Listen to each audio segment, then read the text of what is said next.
What gives him the right to demonize half of America because they are skeptical of the 2020 election results?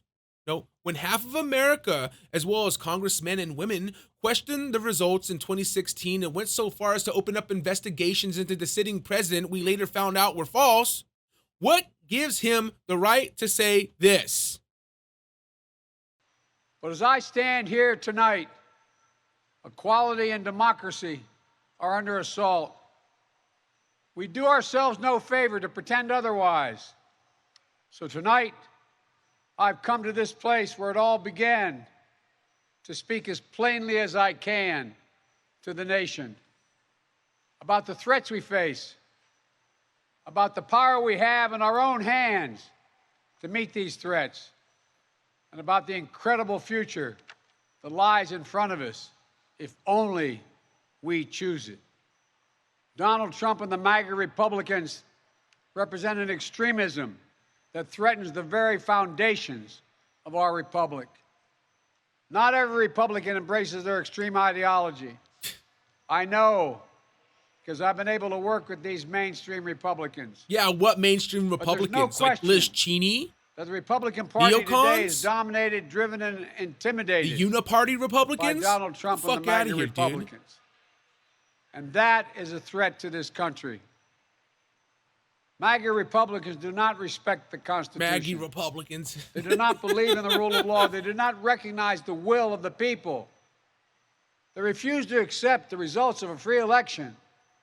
And they're working right now, as I speak, in state after state, to give power to decide elections in America to partisans and cronies. No, that's the Democrats putting money into the political opponents because they want to run against those people. MAGA forces are determined. They've been putting money into take this country MAGA Republicans. Backwards. The Democrats have. To an America where there is no right to choose, no right to privacy, no right to contraception, no right to marry who you love. It's not true. They promote authoritarian leaders and they fan the flames of political violence that are a threat to our personal rights, to the pursuit of justice, to the rule of law, to the very soul of this country.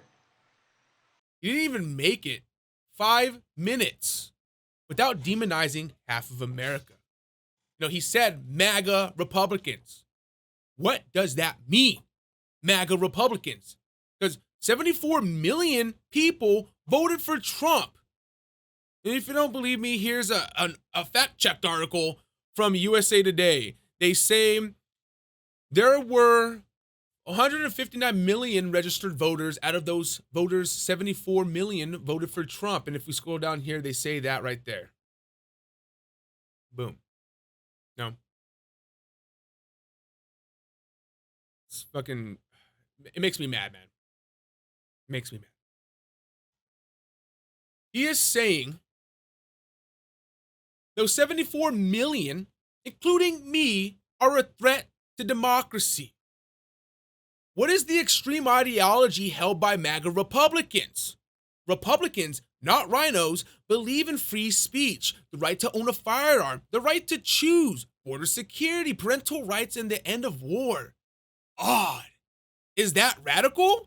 No, and if you want to argue against the right to choose and bring up abortion, then I will tell you that that does not fall underneath the right to choose because you are dealing with two human beings at that point, and you do not have the right to choose the rights for another human being. No, if you want to bring up exceptions, I'm all ears because I do think there should be exceptions.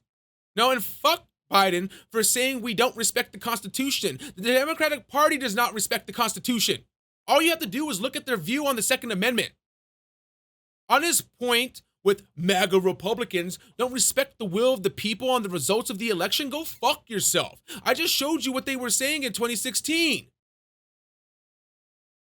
Rules for thee, but not for me. Now, finally, he has the audacity to speak out about what happened on Jan 6. What about the Summer of Love? In 2020, they burnt down cities. Within those cities, they tried to raid the police departments. They tried to burn down Capitol buildings. They burnt down privately owned businesses, lit cop cars on fire, and put communities in financial deficits. That went on for a little over a year. But the Jan 6 was the worst thing that happened. Cool. Jesus, dude. Biden is playing a dangerous game with this speech. No, I thought the idea of civil war was silly, but an interesting thing to talk about, at most a situation to entertain because of America's current situation. But after this speech, I'm starting to think it might be a possibility.